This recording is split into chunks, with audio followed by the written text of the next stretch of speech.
Завершаем 99-й год. Да. Год действительно там очень хороший был.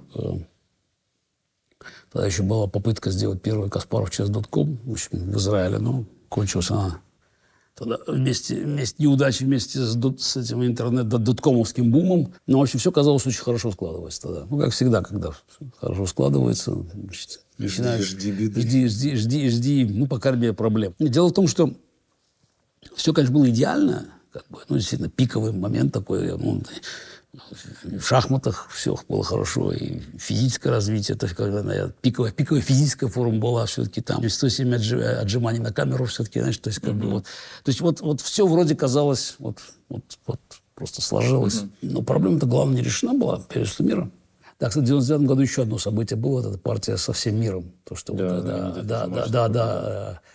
где там команда вокруг Ирины Краш сформировалась. Это, кстати, первые попытки были использования вот такого wisdom of the crowd, когда там все работали, там давали задания. То есть, вот, ну, я когда понял, что там проблема, то есть подключился тоже там Боря Альтерман, там израильский компьютер. То есть, на самом деле, мы тоже начали. Юра, естественно, Дахаян. То есть, такая по качеству, может, одна из самых таких вообще была лучших партий.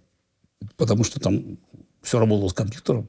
Вот, столько было идей, там столько было всего найдено. Вот. Ну, вот в итоге там в какой-то момент там в самом конце уже в ничейном ферзевом эндшпиле. Ну, правда, такой, там, пешка против ферзя, там компьютер до конца не мог. Там две было пешки у черных, но моя была далеко, поэтому надо было говорить правильно.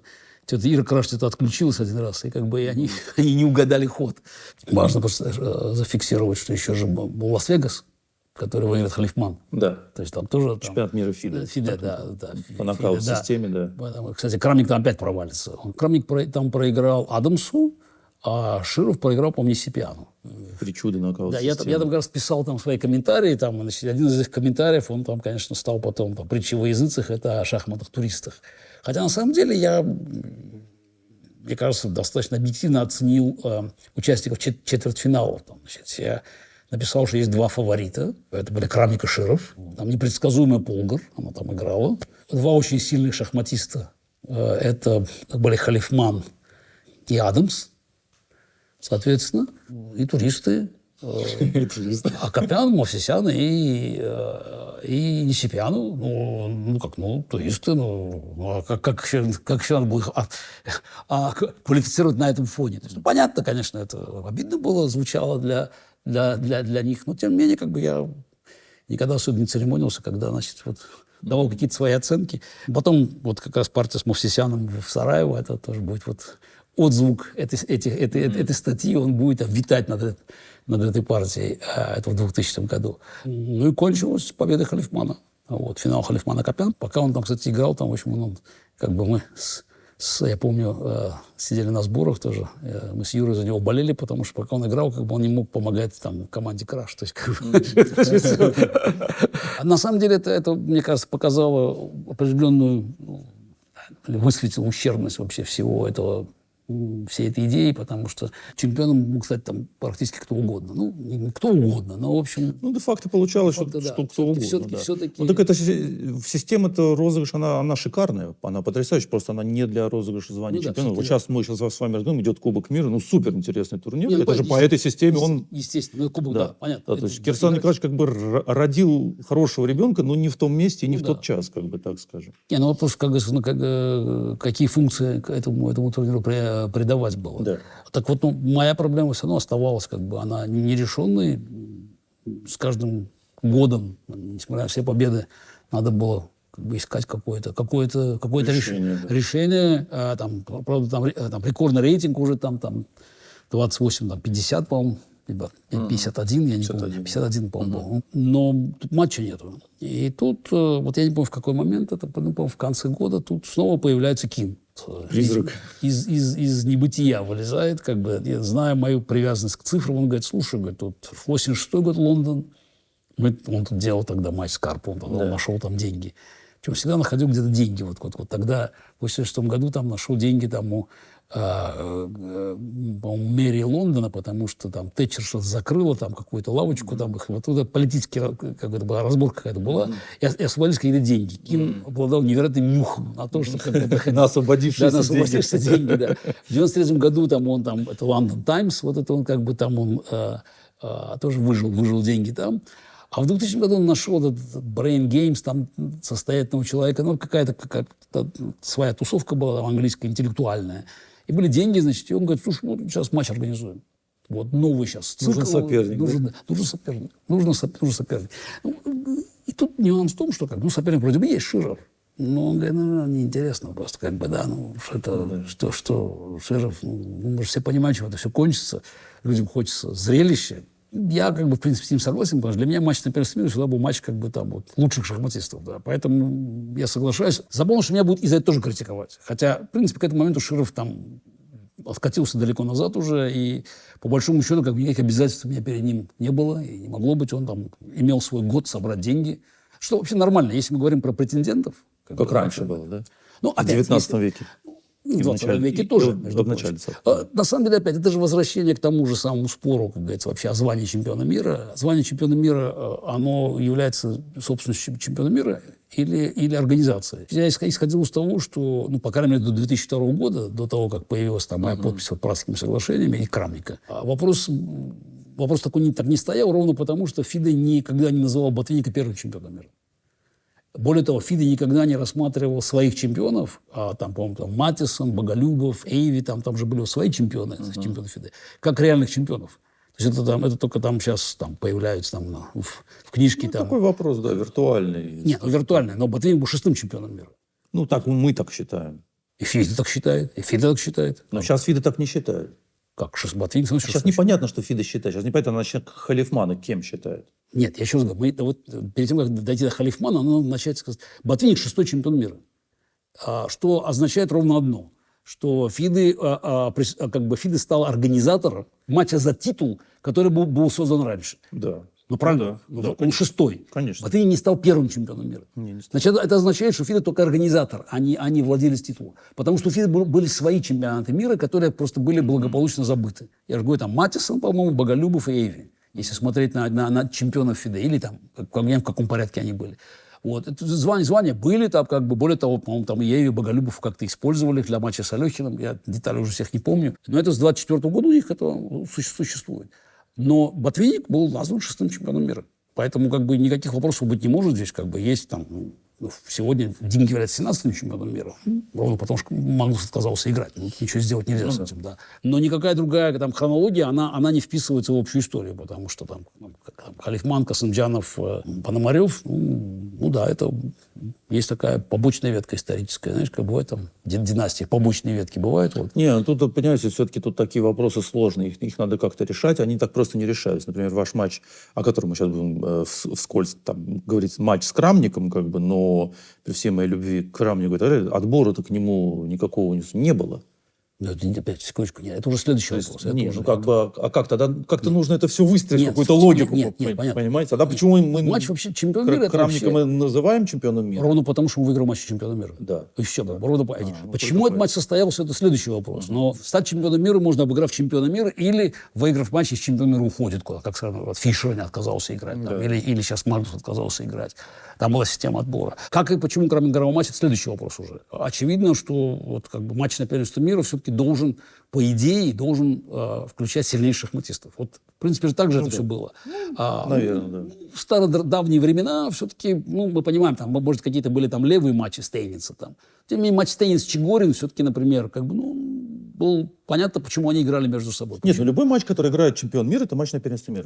Так же понятно. Так же, как, скажем, понятно, Ласкер с Маршалом Яновским, потому что были деньги, в принципе, со Шлехтером играл. С Рубинштейном матч не состоялось. Понятно, что Ласкер его избежал. Но здесь как раз и проблема. Мне казалось как раз, что долг чемпиона мира — это, в общем-то, все-таки играть матчи с сильнейшими претендентами. Понятно, что идеально, конечно, есть система отбора. Но система отбора не получилась. Попробовали что-то сделать, она не вышла. На тот момент, когда, Кин образовался, оказалось, что Ананд, он смотрится хорошо, и с рейтингом, по-моему, все в порядке было. Была принципиальная договоренность о том, что мы будем играть матч с Анандом. И Ананд это знал. Кстати, в Линарисе он, провалился. Я даже помню в последнем туре, такой был плотный турнир очень, Халифман, играл, Крамник, Ананд, Халифман, Каспаров, Крамник, Лека. Лека, Широв. Ну, Широв, естественно, наоборот, как всегда там в первом туре. И я помню, перед последним туром у нас был по +2 с Крамником. Причем там была очень интересная пара с Крамником. В 8-м туре там такая схватка была. Очень запоминающаяся. Просто другой дело, в партии много интересных, но партия была очень запоминающаяся. Там все висело там, что-то там. В общем, в итоге получилась ничья, но очень красиво. Перед 10-м туром у нас поровну очков, она там идет на последнем месте, делит последнее место. И я вот, помню, с Юрой говорю, какое-то двойственное ощущение, потому что хочется, конечно, выиграть партию, я белыми играю. Но, с другой стороны, вообще займет чистое последнее место, что будет с матчем на первенстве мира. В общем, с такими мыслями не играют просто. И в итоге, как бы, я лучшую позицию, в итоге ничья получается. Крамник не смел выиграть у Лека, и мы делим первое место. И вот тут начинается, как бы, самое интересное, вот, как всегда, вот там... как бы, значит, такая дорога вниз, знаешь, там, ступеньки вниз. Мы разделили первое место. Более того, редчайший случай, когда все показатели были одинаковые. Просто вот все показатели. Там, может, там количество побед, личная встреча, количество побед, количество побед там черными, там все одинаково было просто, все. Соответственно, там тайбрейк играть. И я говорю, у меня этих Линаросов, этих штук, у Крамника еще не было. Я говорю, пусть возьмет. И Юра говорит, ты что? Как такое можешь делать вообще? Как ты можешь отдавать это сам? Я говорю, да, говорю, очень плохая идея. Юра, очень плохая идея. Это трофей. Тут бороться надо. Ты не можешь отдавать просто так. Ну, видимо, как это судьба, знаешь, уже ведет. Значит, как бы я говорю, пусть забирает, хорошо. И после этого, я помню, возвращаешь в Москву, и тут, значит, выясняют, что она отказывается играть. Значит, помимо того, что он явно не хотел играть со мной, как бы ему эта идея не улыбалась. Ясно, что он получил предложение от Улимжинова играть в Индии. Тогда же как раз в Индии планировался вот этот... Да, в Индии, да. Финал вот этот... Который он, кстати, благополучно и выиграл. Да, так что, может быть, он принял правильное решение. Для себя, безусловно, правильное. А потом стал чемпионом мира уже, когда вы ушли. Да, безусловно, правильное решение для себя принял. Точно, и вот здесь, как бы, тот вот момент такой, вот, значит, будет судьбоносный момент. Я хорошо помню, это, значит, дома было. Мне звонит Кин и говорит, так, Ананда нету, надо выбирать соперника. Выбор, говорит, понятно у вас. Крамник или Широв сейчас можно выбрать. Крамник, безусловно, сильнейший. Конечно, мы бы хотели, чтобы играл Крамник, потому что это интересно будет. Но мы понимаем, что все-таки Широв имеет какое-то там моральное право играть матч. Я помню, вот мы сидим и обсуждаем. Юра говорит, что думаешь? Что думать? Просто бери это, просто это халява. Да? Халява просто. Да. Что тут... Никто тебя камень не бросил. Крамник вообще все отборы проиграл. Все отборы в своей жизни Крамник, отметим просто. Да. Ни одного отбора в жизни не выиграл. Да. Неважно, он играл там по системе PCA, по системе там FIDE, все проиграл отбор. По системе Широв. Он проиграл все отборочные турниры. Юра говорит, что ты думаешь? Крамник, серьезно, очень опасный. У тебя с ним платно, что ты будешь рисковать? Званием рисковать. Широв, хорошо, всем будет весело. Ты матч выиграешь, а потом будем думать, что делать дальше. Мама говорит, да, конечно, как ты решишь? Я говорю, нет, слушай, неинтересно же. Кроме того, я говорю, это противоречит моим принципам в жизни. Что надо все-таки играть. Матч на первенстве мира должен играться между чемпионом мира и сильнейшим претендентом. Возникает уникальная ситуация. Значит, чемпион мира, во-первых, я нашел деньги. Во-вторых, значит, выбирающий самого опасного соперника. Юра говорит, тут все традиции нарушаешь. Что ты... Ласкер играл там с Киновским. Все играли. Зачем, говорит, главное? Кто тебя заставляет? У тебя есть реальный выбор. Я говорю, англичанам не нравится. Все. В общем, я говорю, нет, будем играть с Крамником. Говорит, хорошо, будем играть с Крамником. Значит, твое решение. Дальше, что интересно, точки надо расставить. Я мог любую условие поставить, в принципе, в тот момент. Например, включить матч-реванш. Противоречило моим убеждениям в жизни, что матч-реванш не должно быть, потому что это неправильно. Матч-реванш – это как бы пережиток прошлого. Можно получить матч-реванш. Можно было взять 2/3 денег себе просто, потому что все... Вообще, Крамник был там бедный родственник просто. Я говорю, надо играть честно. Правильно, как? Надо играть честно, да. Надо играть честно, да. Остался уверен в себе. Правда, потом повторится та же история, как с компьютером, когда я тоже считал, что IBM имеет морально... Третий матч не был включен в правила. Но тем не менее, я считал, что он 1-1 должны играть. Я помню, такая сцена была в плазе гостиницы. Значит, там, все об этом говорили. Я в лифте столкнулся с Чарльзом Бронсоном. Так, с актером. Говорит, что-то не получилось у вас. Я говорю, сыграем еще. Он говорит, вы больше с ним не сыграете. Да? Интересно, что... Опытный мужчина. Что когда уже матч кончился в Лондоне, когда я, значит, уже проиграл матч, я говорил со своим доктором, другом Сашей Полховским, он был с нами там, и я говорю, ну, хорошо, я говорю, ну, да, теперь надо сейчас доказывать, я говорю, ну, сейчас, я говорю, в принципе, то есть у меня все-таки высокий рейтинг, как бы сейчас я там еще турниры выиграю, в принципе, и потом Крамник никуда не денется, сыграет матч-реванш. Он на меня посмотрел, говорит, ты, говорит, сыграл с ним столько партий, говорит, до сих пор не понял, с кем ты имеешь дело. Он с тобой никогда больше играть не будет. Слушайте, как ваше желание, вот, нежелание включать пункт о матче-реванше в контракт, поскольку это противоречит убеждениям? Ну, и очевидно, это как бы неправильно. Как это сочетается с вашим желанием потом, после проигрыша матча, играть этот матч-реванш? Нет, играть.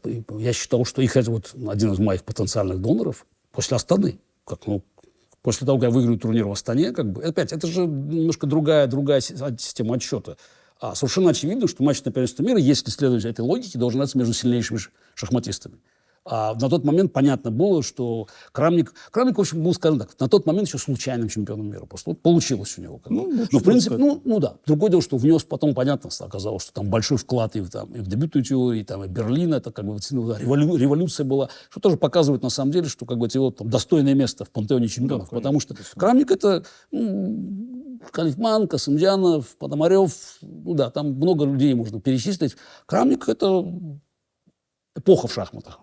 Если посмотреть, скажем, на дебютную теорию сегодня, вообще на развитие шахмат, Крамник, Анант, Карлсон, это люди, занимавшие там место. Естественно, опять, это же вопрос вклада в шахмат. Конечно. Вот, смотришь на чемпионов мира и понимаешь, что как бы там случайных, там Эйви говорили, хотя Эйви тоже, в общем-то, внес свою лепту, может, меньше, чем другие. Но мне казалось, как-то так.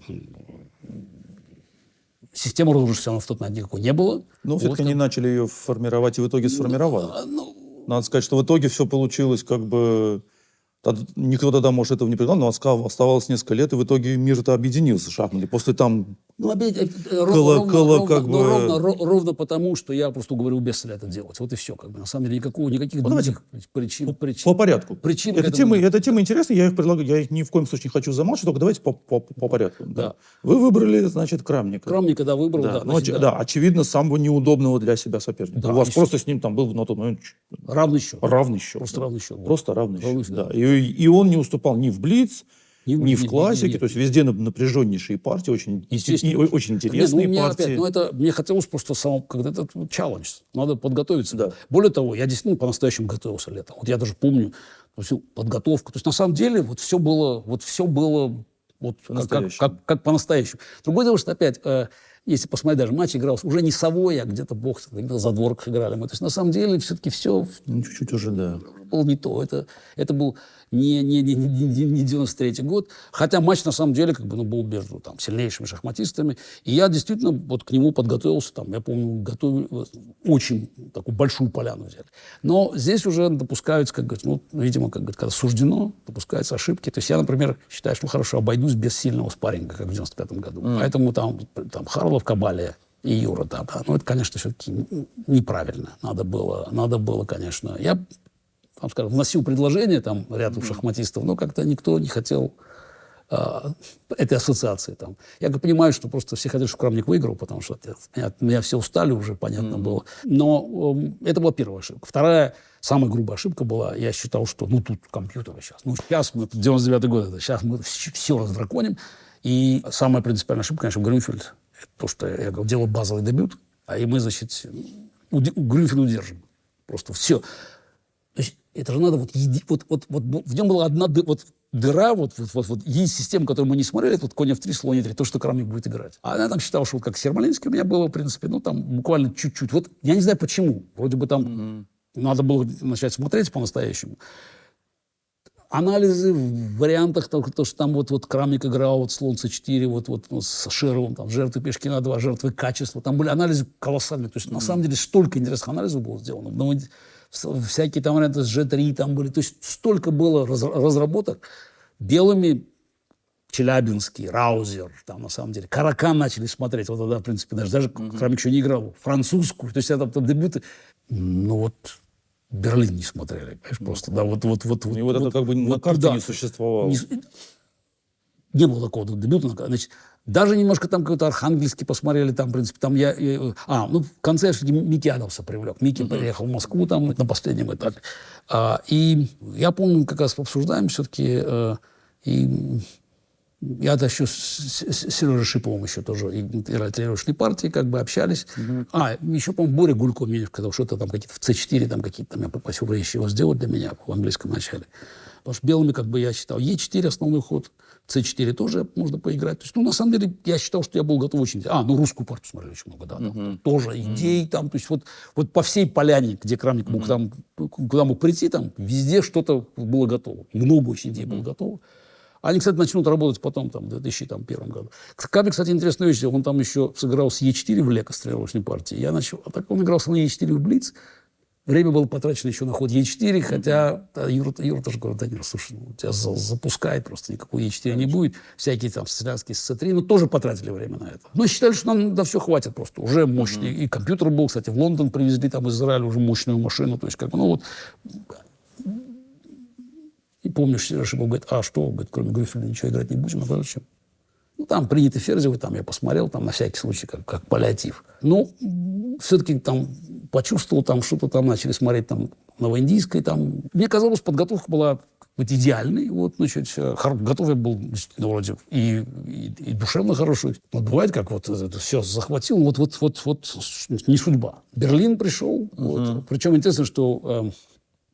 Я даже помню, Гуфель мне написал тогда, говорит, прекратите играть D3 на 4-м ходу. Играть, только не играй главные позиции. Там просто, видно, что не получается пока. Мне хотелось все-таки пробить стенку в главном месте. И черными во второй партии действительно эта беда случилась. Когда просто я вдруг понимаю, что прокол, причем система, с которой вообще мы не смотрели.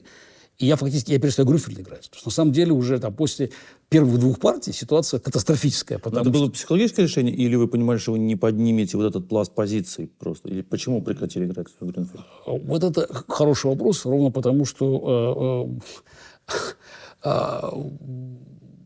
вот эти позиции, то есть, на самом деле, я не уверен был, какая точная позиция там будет возникать, в принципе, но то, что мы смотрели там, все смотрели очень много. Смотрели там много, там Альтерман что-то там присылал, какие-то варианты там разные.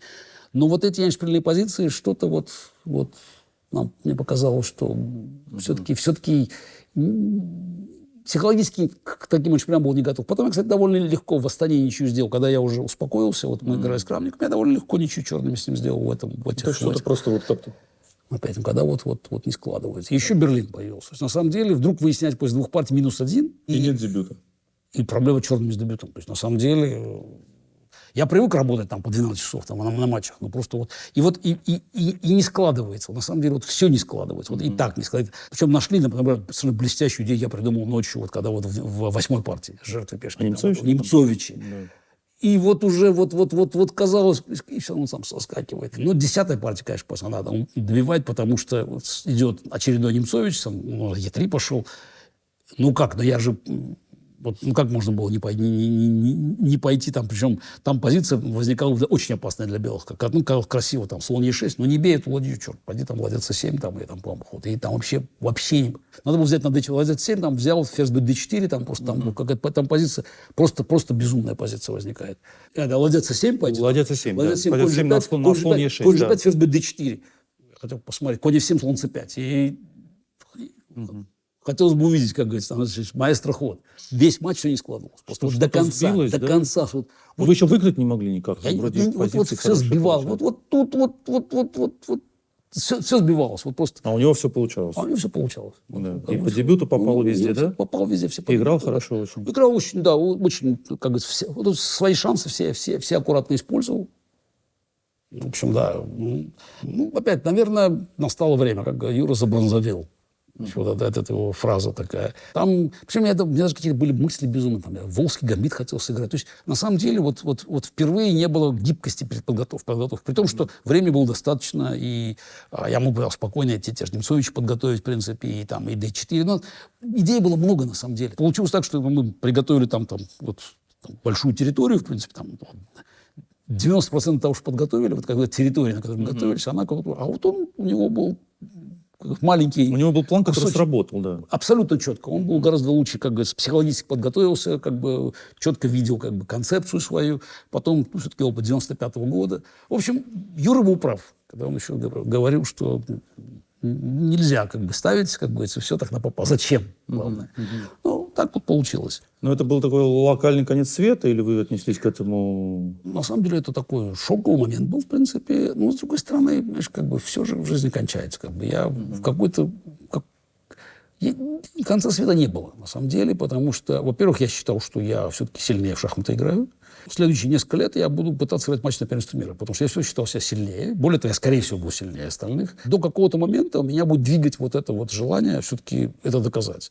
А тоже интересно было. Никогда не поздно учиться. То есть, как бы, там, мне было 37 лет, ну, у меня был большой запас еще энергии, желание. Кстати, много работы сделаем. В принципе, вот мы же сыграем с Крамником этот тренировочный, вот это показательный матч в 2001 году в колонном зале. Там будет классика, рапид и блиц.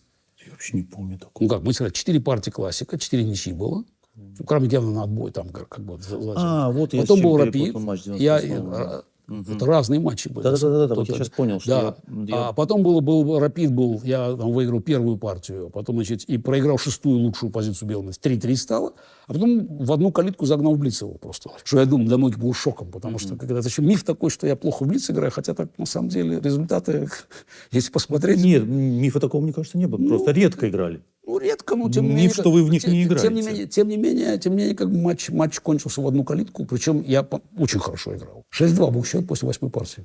6-2. Так, на всякий случай, просто к 8-й партии был 6-2, потом я проиграл 9-ю, и 10-ю не выиграл совершенно выигранную позицию. Вот, ну, было...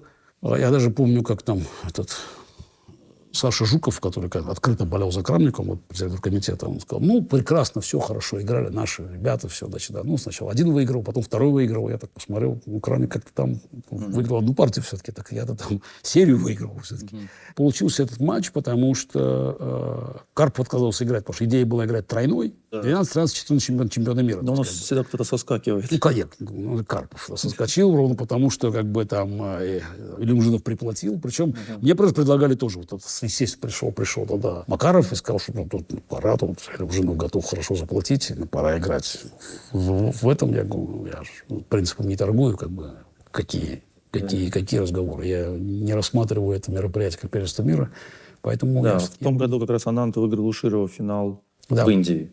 После 2000, значит, а потом 2000 год, если говорить как бы, про конец жизни, мы играли в Вейконзе. Вот, если говорить про 2001 год, я помню, что я там тоже взял первое место, но уже плюс 5 было. Там, плюс 7, плюс 6, плюс 5 у меня было. Ну, хватило этого. И я помню, я на закрытии сказал, там, не удержался, сказал, что, ну, турнир показал, что бывает жизнь после смерти. Так, afterlife. А 2000 год, кстати, начинался там довольно неплохо, потому что, ну, как серия побед продолжалась. Во-первых, Вейконзе было и Сараево. Все-таки, да. Кстати, Сараево 99 год мы тоже забыли еще указать, что был 99 год Сараево. То есть, если говорить про серию, было Вейконзе, Линарес, Сараево, потом снова Вейконзе, снова Линарес, снова Сараево. Ну и потом после матча там будет еще Вейконзе, там Астана будет, Линарес, что-то я еще забыл. Это должно быть 10. Я просто... До Праги 2002 года вот как бы так все было, все складывалось идеально. То есть, если в турнирах опять, ну вот тут провал только как в центре диаграммы. А в Вейконзе 2000-м, ну, там были какие-то интересные партии. Вот, ну, партия, ну, с Морозевичем. Да, можно все-таки новый такой, новое ну, не совсем лицо. Новый, как бы, да, значит, ну, там интересно, это, значит, что, значит, ну, он традиционно играл славянскую, ДЦА-4, слон F5. Я конь Е5 уже начал ходить, потому что мы с Юрой начали смотреть. Это, кстати, Юра на этом специализировался. Вот это Е6, F3, слон Б4, Е4. Это много там анализов было. Вот. Ну, Морозевич конь d7 играл, значит, конь c4, ферзь c7, g3, e5, de, конь e5, слон f4, конь d7, слон g2. И здесь он быстро пошел g5. Вот. Ну, кстати, сейчас здесь главный ход. Ну, типичный Морозевич такой. Ну, пришлось задуматься серьезно здесь. А типичный Морозевич, это вы что вкладываете? Ну, неожиданные такие интересные ходы. Как бы, вот, ну, всегда какая-то какая-то Изюминка. свежесть какая-то есть, вот, в принципе. Ну, надо сказать, что, конечно, действительно удивительно. Позиция стояла там со времен там, матча Алехи Нейви. Вот G5 никому в голову не приходил. Вот, там играли там, F6, ладья D8, там как-то, ну, G5 никто не играл. Вот.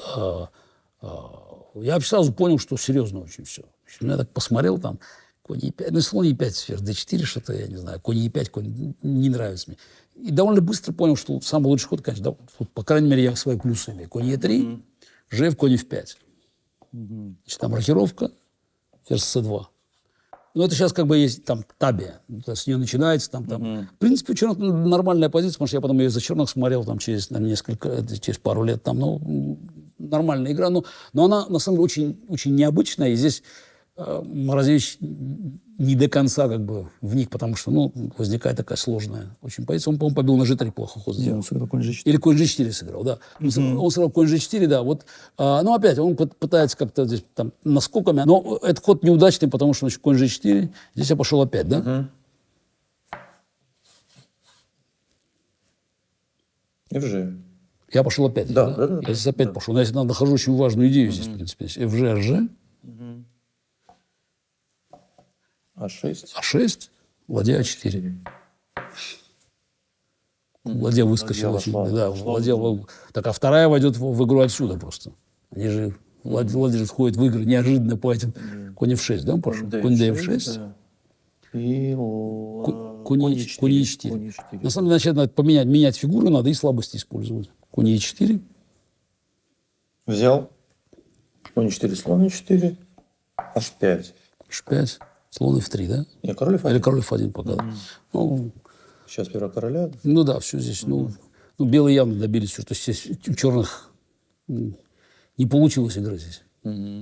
Король B8. Король G2, слон E7. Слон F3 теперь, да? Конь E7. Нет, конь E7, это мне в этой партии очень понравилось. А по Фишеру. Вот, по Фишеру, да. Что на самом деле как бы конь красиво стоит, но он свою функцию выполнил. А теперь пора просто начать забирать материал. Очень красиво. Ферзь E7. Слон F3, да? Слон F3, да. Конь E5. Конь E5. Слон H5. Слон H5. Ну, дальше он сопротивлялся очень так активно здесь. Ферзь E6. Ферзь E6. Ферзь C3. Ферзь C3. Ну, я смотрю, крепко. F6. Защитился. Так, что там дальше? Ладья H4. F6, ладья H4. Естественно. Перебрасываемся. Ферзь F5, слон F3. Укрепляемся. Взял. Ферзь B1. Пытается какие-то гадости делать, да? Ладья H1. Прогнали. Ферзь А2. Ладья D1. Ладья D1. Взял. B4. Да, ну и как-то, в общем, короче говоря, тут еще куча ходов. Ну да, куча ходов, но все-таки у белых лишняя пешка. Да. Но мне интересно было, что это же новое поколение все-таки. Да. Новое поколение. То есть это уже какое там, не знаю, четвертое поколение, с которым вы, кстати, вы начали играть. Нет, Морозевичем я первый раз играл, знаешь, когда? Я играл с ним первый раз мне кажется, 94-й год, Гран-при интеловский в Париже. Ну, точно в Париже мы играли. Может быть, я почти уверен, что 94, да. И я выиграл у него белыми первую партию, а вторую он королевский гамбит сыграл, тоже быстро проиграл. Вот, как бы E4, E5. Вот я пошел. Ну, интересно очень, шахматистый человек интересный. Да, он, кстати, выиграл у Крамникова в Вейконзе. Вот как с черными тоже какая-то там была такая левая игра, но он выиграл у Крамника. Я выиграл турнир, да, при том, что я еще у Крамникова выиграл, потому что он там в Берлине уже близко было. Это была партия с Морозевичем 2000-го, да? А потом у нас, соответственно, Вейконзе 2001 года. Да. Кстати, в 2000 году еще интересно было, значит, я же еще сыграл, там еще был в Рейкьявике Рапид. Я там в финале Ананда выиграл. Здесь вернуться в 2000 все-таки надо, наверное, Сараево вспомнить. Все-таки турнир, если говорить сейчас, потому что мы уже убежали в матч с Крамником. А Сараево был моим последним турниром перед этим. Значит, там, конечно, просто последняя партия показательная, потому что там, я играл там достаточно хорошо, но все равно за 4 тура до конца Широв был на первом месте. Я потом, мы с ним играли, снова было слон Е3, конь G4, там снова была какая-то вот такая игра у нас была, ничья получилась. Причем Широв Вот он там держал, вот он не перегибал палку. Вот. И за 3 тура до конца я, в общем, отставал от него точно на полочках. Как вот. Но потом я выиграл у Бореева, потом я выиграл у Георгиева, а он проиграл Мовсисяну белому. Вот. И неожиданно перед последним туром оказалось, что я иду на первом месте. И на полочках я опережал Широва и Адамса. Но Широв играл с Бакро, Адамс, я не помню, с кем играл, а я играл с Мовсисяном черными. И поэтому как бы ничья, ну, если не выиграть, то непонятно. А Мовсисян там выиграл Широва только что черный. Но кроме того, это вот отголоски прошлого Лас-Вегаса. Ну и на мое счастье, он очень хотел это самое, очень хотел что-то доказать, да. Ну, у нас в партии можно посмотреть, потому что она тоже показательна как раз. Это, как говорится, разница в шахматной культуре. То есть найдем. А6, значит, слон Е3, Е6. Причем он-то шахматист, играющий там разные там позиционные, там хорошие схемы, но он решил сам самый большой бой дать, в принципе. F3, B5, ферзь D2, там как бы конь D7, 3-0. У тебя 5 ферзь D2, конь B7, 3-0, слон B7. G4, конь B6. Ферзь F2. Ферзь D2, ладья C8. Ферзь D2, конь ферзь D2, конь F7. Конь F7, да. Слон D3. Король B1. Вот. Здесь, в принципе, правильный ход слон D3, и потом я пошел король B1, но он просто спровоцировал меня, ладья C8, слон D3. Вот это.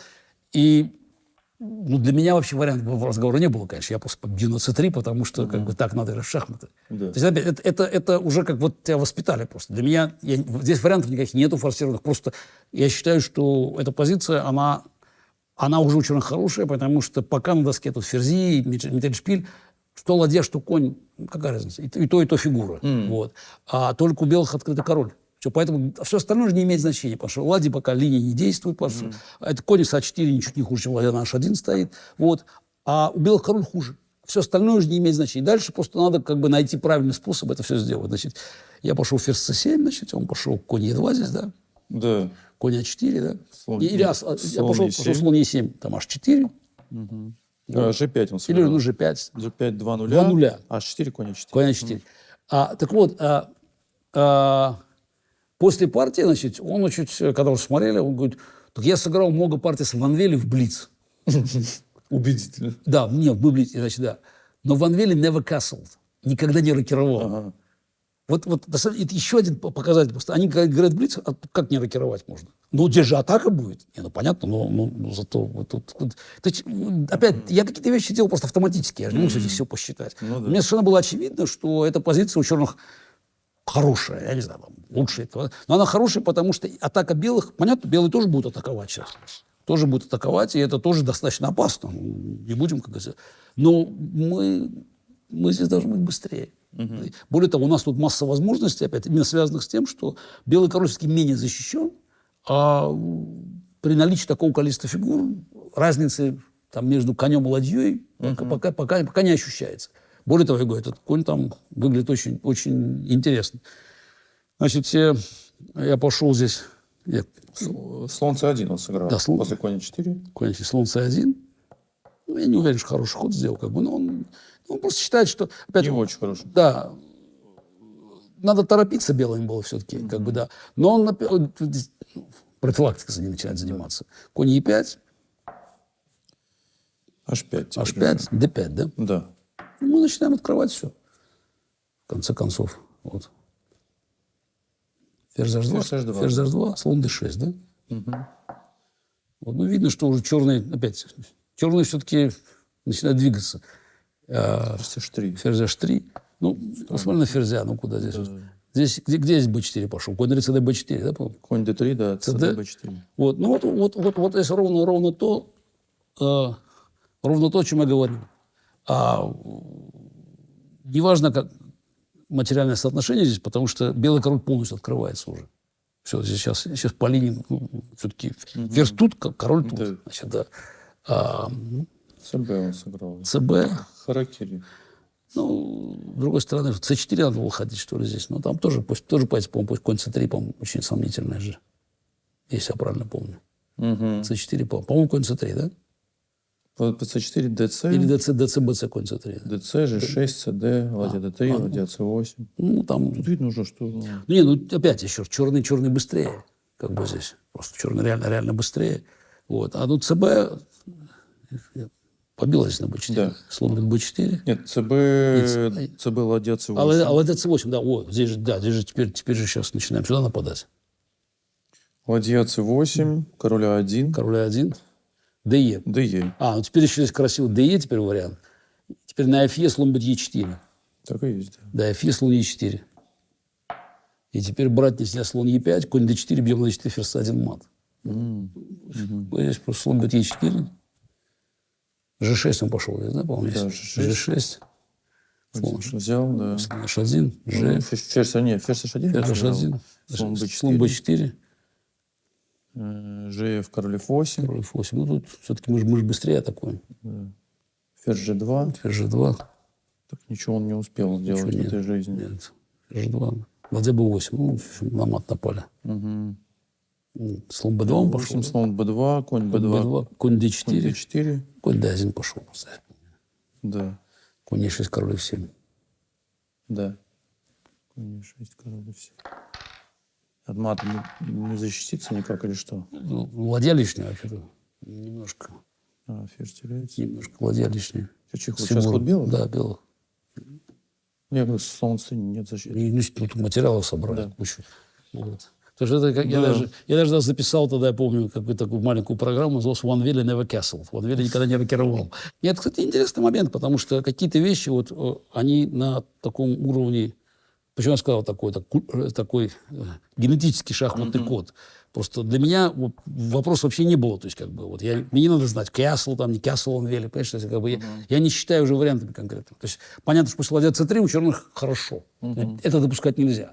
Кстати, там все уже, после этого там уже все играют. Слон D3, конь E2 играют. Кстати, потом будет много партий. Я с Полгар играл, с Грищуком играл. Там очень интересные позиции. Но я с черными много их смотрел с Юрой. Кстати, результаты были всегда очень хорошие. Но мне там как бы, чувствовал себя крайне комфортабельно. Теперь 2001 год это Вейканзе.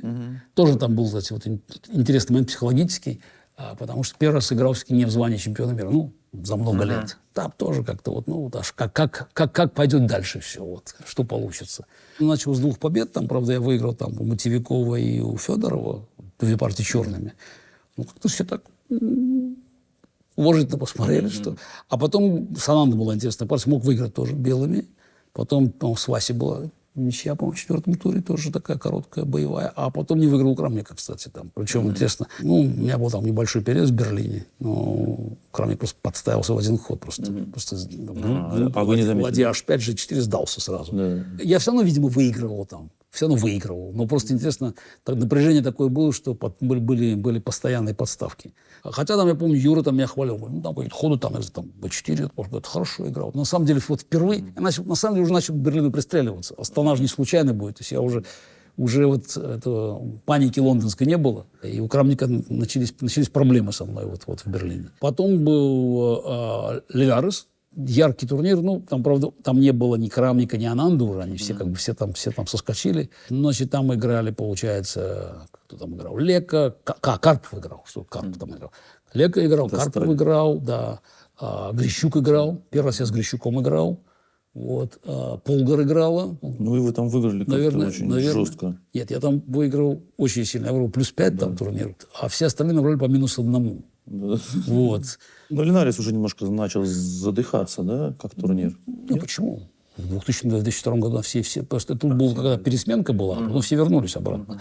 Там, так как у меня был +5, у всех было там по -1, у остальных 5, то я с Сараван как бы там саркастически заметил, что впервые в жизни Каспаров занял предпоследнее место. На тот момент. Но там были такие яркие партии. Кстати, у Грищука выиграл 2 партии. Очень интересный партий. Ну, первую особенно, там, вот, черными. Потому что это все-таки такой был первый опыт общения. С Карповым, значит, опять пришлось играть 2 партии. Ну, да. Но это были последние ваши партии в классику. Да, последние партии в классику были. Ну, все-таки игровой период большой был все-таки. Карпов на тот момент уже... Ну, сохранял, конечно, практические навыки, но я готов был, я помню, в Каракане, вот с конь C3, мы там с Юрой там, вот, в острых вариантах столько там, часть идей уже, то, что осталось в подготовке к матчу с Крамником. Ну, и напор был большой. Ну, в принципе, я все равно, вот, 2001 год я играл с напором. Вот, после Вейконзе я уже обрел, как говорится, уверенность. Линарес в одну калитку весь прошел, а потом выиграл еще этот Рапид. То есть, на самом деле... Не, ну, конечно, играли. 2001 год, да. Ну, и потом... Нет, на самом деле, как бы, там... Ключевой момент в 2001 году это Астана. На самом деле, там впервые с Крамником, как бы, ну, тоже, ну, Вейконзе был, в Астане встречаемся. 6 человек, 2 круга. Вот тут, ну, там Садвакас выиграл. Вот, еще, значит, Крамник, я, Широв, Морозевич играл. И Борис Абрамович. И Гельфанд играл, да. У Морозевича был очень хороший с партией черными. Кстати, очень хорошую боевую партию выиграл черными. Выиграл 2 партии у Широва. Да, буднично. К сожалению, с Адвокасовым не получилось. 2 ничьи с Адвокасовым сделал. Причем там на грани был в обоих партиях. С Крамником была первая ничья. С Гельфандом было 2 ничьи было, да, значит, да. Как раз во французском мы там идею применили. Но, в общем, Гельфанд там, который перед матчем с Крамником там продумывал, он там нейтрализовал, там, пожертвовал ферзя за ладью слона, там как-то там обустроился, там, укрепился. А у Крамника там все, тут он как-то там все подобрал аккуратно. И вот последний тур. У него полочка больше. Я играю белыми. Но мне кажется, вот партия на самом деле была очень важной, потому что она, ну, как бы, она должна была не расставить точки над «и», но, по крайней мере, определить, как бы, знаешь, вот положение в иерархии. Все-таки ну, чемпион мира должен турниры выигрывать. Вот эта победа моя, она на самом деле, вот, ну, я просто даже помню реакцию, там, скажем, потенциальных спонсоров. С точки зрения, там, скажем, американца, которому интересно там, поддержать спортивное состязание, матч на первенство мира, моя победа в этой партии просто определяла неизбежность матча, потому что, ну как, не может чемпион мира носить звание, когда совершенно очевидно, что он уступает кому-то, причем уступает серьезно, и особенно после такого чувствительного поражения. Вот просто. Но это было, наконец, мы пробили стену. Слон b5, конь f6. Значит, здесь... Ну, у меня там уже много идей было, очень много смотрели. В принципе, я сказал, уже в Вейконзе были у Крамника проблемы. Конь f5, ферзь d8, король d8, значит, конь c3. Вот. Там, на самом деле, там вся же теория складывалась только тогда. То есть тут постепенно... Да, и сейчас там уже все знают это. А тогда, в общем, каждый сантиметр хода давался с огромными проблемами. У нас 6 пошел. 6, да. Ну, значит, Крамник постоянно его что привлекало, что может по-разному ходить здесь. Вот, когда можно так пойти, так пойти. Он на самом деле понимал, я все-таки очень конкретно готовлюсь. И в чем проблема была, что я все-таки пытался систематизировать вещи, а это практически не систематизировать. То есть, ну, здесь нужна концептуальная... И малейшие изменения могут привести как бы к необходимости менять план. И я достаточно, ну, надо признать, не гибкий был здесь. И вот это меня подводило. То есть, поэтому выбор Берлина был очень хороший. Но здесь у меня все-таки какие-то идеи были, H6, ну, H3 пошел. Как бы. По крайней мере, мы уже знали, что эти ходы обязательны. Хотя сейчас, по-моему, играет H3 играет даже до этого, до конь C3. Слон D7, B3. Да, ну такой порядок ходов меня... Ну да, здесь шли король Е8, он пошел сюда теперь. Потому что король С8, там как раз вот то, что Микки Адамс придумал перед 9-й партией, там у нас уже были идеи, ну король Е8 ход новый. Ну тогда опять слон Б2, значит, ладья Д8, ладья Д1, конь Е7 пошел. Все назад. Не, ну как, в принципе, дальше как бы он укрепился, сейчас собирается коня переводить куда-то. Вот, и здесь надо решить, куда было ставить, как говорится, мне свои фигуры. Вот, значит, я здесь пошел. Куда пошел? Конь. Нет, конь Е2 пошел. Ладья Е1 пошел. Ладья Е1, конь G6. Конь Е4. Вот, да, и здесь... тут у меня уже идея мелькнула в голове, что конь Е4. Вот. Крамник довольно быстро конь F4 пошел. Да. Ход, видимо, проигрывающий. Ну, по факту оказалось, что да. Видимо, проигрывающий ход. Я не помню, как это правильно было играть. C5, можно было. C5, может быть, да. Но конь F4 ход напрашивается. Еще один ход, и черные добивают своей цели. Как бы все, они укрепляют здесь. Я сделал с большим удовольствием ход здесь. Вообще такой редкий ход. То есть черные сделали все, чтобы укрепить там поле Е6. Пойти Е5, Е6, конечно. Как называется, прорыв в самом укрепленном месте. Да? Ну, реально в самом укрепленном месте. Да. Ну, я говорю, так и называется. Прорыв, да. И этого хода Крамник не видел. Вот, и здесь, конечно, он впадает. Ну, другое дело, что особенных ходов нет у него здесь, потому что там слоном брать нельзя, коня в 6 шах просто. Сразу белый выигрывает. Слон есть коня в 6 шах. ЖФ там забираем ладью, король 7, слон на 3 тоже на d8 забираем. То есть поэтому брать только надо конем здесь. Брать пешкой тоже слон e5 плохая, брать конь конем брать. И здесь, вот здесь, конечно, здесь надо было ход какой-то сделать совершенно безумный, да? Надо было мне сделать. Слон e5. Надо было слон e5 пойти, да. Вот, это компьютер. Да, я так не люблю такие ходы. Да. Слон e5 и на ладья c8 чуть ли не слон f6, да, по-моему? И на ладья c8, да. Нет, на ладья c8... Нет, на ладья c8 конь h4. Конь h4, да, конь h4. Да, но я пока f6, дальше фигуры подводить все. Вот. Тут я-то решил, что здесь надо это самое. Это все-таки я тут как бы сыграл более, как мне казалось, конь d4. Ну, то есть надо было сначала слон e5 пойти, слон c7. Да. Вот. Там причем важно, что после слона e5, слон e7, теперь то слон g7 есть ход. Конь g7, конь f6. То есть он, на самом деле все. Так ты понимаешь, что это достаточно логично. Слон e5 сначала сыграть, а потом коня на f5 вести. Я пошел конь d4, пошел ладья g8 здесь, да, кажется? Или c5 пошел. c5, конь f5, да? c5, конь f5. Ладья h7 приходится ходить, да, здесь. Вот. Слон f6. Слон f6. Нанес, да. Ну, красиво. Красиво. Слон f6, ладья c8, слон bg7, да? Да. Вот. Слон g7, слон g7, конь g7, ладья g7. На самом деле, позиция не ясная. Не ясно. Конь f6, король e7, конь d7, ладья d8, конь e5, ладья d1, ладья d1.